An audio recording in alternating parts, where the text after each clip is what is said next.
Hey everybody, so I hope you're doing really well and you've had a good weekend. So I wanted to take a minute to pay tribute to a woodworker, and we've got a lot of respect and interest in various people these days, and rightly so.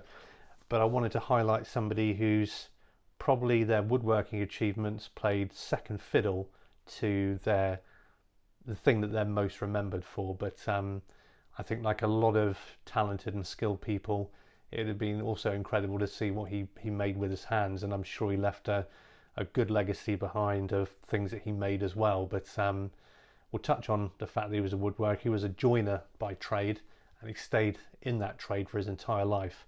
But he's called Ronnie Radford.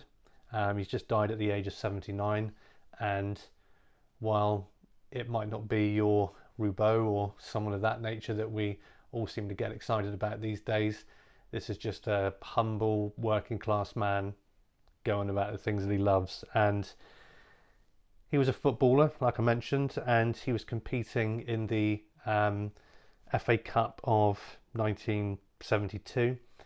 And the FA Cup, for those of you who don't know, it's been going since like 1871, I think, and it encompasses like the 9 levels of football, and up to, I think there was one season there was up to 760 teams that took part in the FA Cup. I mean, that's a long draw, and it's not all completely seeded. It's more similar to a lottery, some of the bigger teams do come in a bit later, but it gets that lovely feel where you can be a really small club and you can draw a really big name famous club. Some of you out there who don't live in the UK, you could have a small town and you draw your Manchester Uniteds or your Liverpools or whoever. And so at the time he was playing for Hereford, and they're playing Newcastle United. Newcastle United, very big club, and he scores one of these most incredible and iconic goals. And I'll link to the video, and there's the video show. You'll get to see the man speak, and you'll pick up on his humble nature and how he just relives that moment. And I think it's just wonderful to drink in that moment of just wondrous ecstasy that he experienced for himself, but for all those other people in that moment.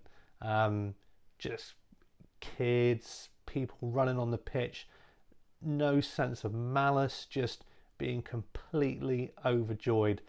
And even just looking at the pitch these days, I mean, it's like a ploughed field.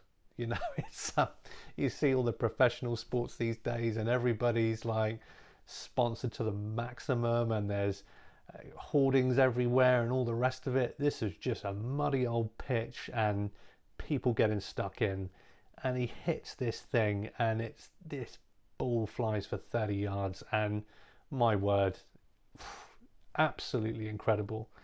Now, also, it's just to the humbleness of the person. It's, if there's a lot of people around that are egotistical and can get wrapped up in yourself, but after doing something like that, he didn't even think the game was going to be the first game on Match of the Day, which is a show in the UK where you catch up with your highlights. It was the main show, and he just picked up some fish and chips on the way home with his wife after celebrating with the guys, and sat down and watched it on TV. And he was just expecting to see some highlights, but he got to watch the whole thing.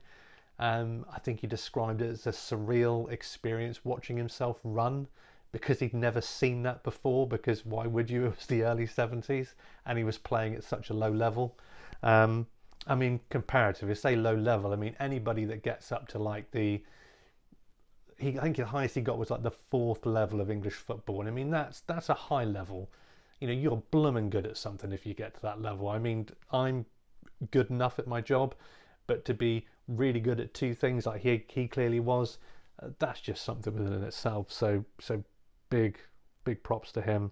And yeah, it's just incredible. He eventually moved on to a team called Newport County, and he continued to live in Cheltenham, and he was commuting between the two, and he was still working as a joiner all this time, because one of the beautiful things about that FA Cup is that a lot of the lower league sides, they're part-time guys. you've got to subsidise your playing time with holding down a regular job. And eventually he decided that I actually really enjoy my job and I don't like being away from my family. So he kind of settled in Cheltenham. He still did some other things with football and a bit closer to where he lived. And yeah, I just think it's pretty incredible stuff, really. We do obviously pay tribute to some recent woodworkers that have passed away, and a lot of people have written about those much better than I ever could. But yeah, it was sad to hear that Ronnie had passed away. And do please click on the video link in the description, and yeah, just drink it in. It's just watch the happiness of all those people on that pitch, all the supporters on that grey day when you can lift the spirits so much and yet remain so modest. Absolutely fantastic. So check it out, and I hope you've had a great day, and we'll speak soon.